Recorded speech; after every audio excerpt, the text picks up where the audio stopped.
All right, so the next thing we're going to do is we're going to look at account and we're going to look at ePortfolios here. So an ePortfolio is something that you can do you can create an ePortfolio for large submissions or things that you've done that really make you stand out.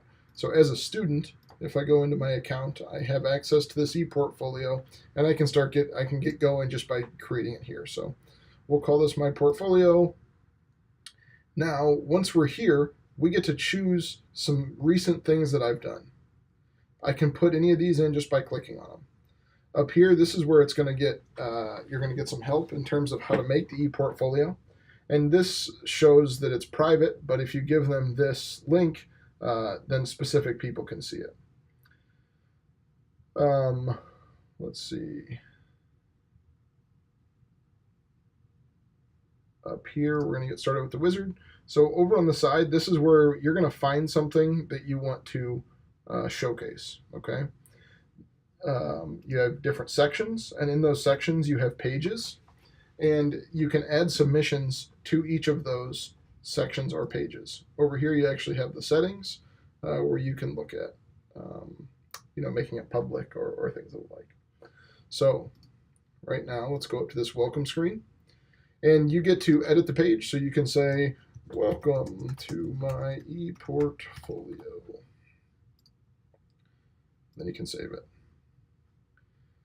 Now you can go back to the dashboard.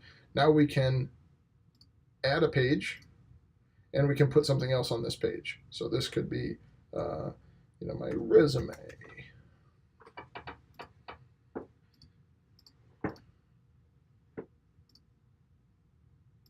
And we'll click on that.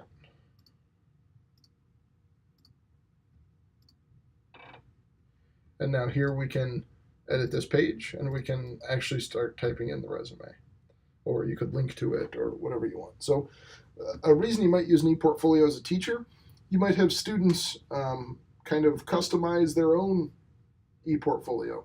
So what's the biggest 1, 2, 3, or 5 things that you did in biology last year? Okay, so those are going to be found in your ePortfolio.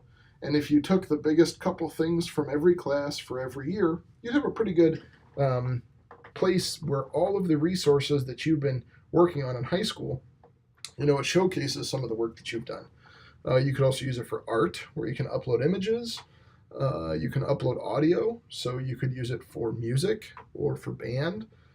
So this is really a place where students are allowed to create essentially an advertisement for themselves based on the things that they've done. Now, it could be outside of Canvas, could be inside of Canvas. If it's inside of Canvas, it's easy to link to that submission, and they don't have to do that all on their own. But it's a cool place for kids to kind of advertise themselves.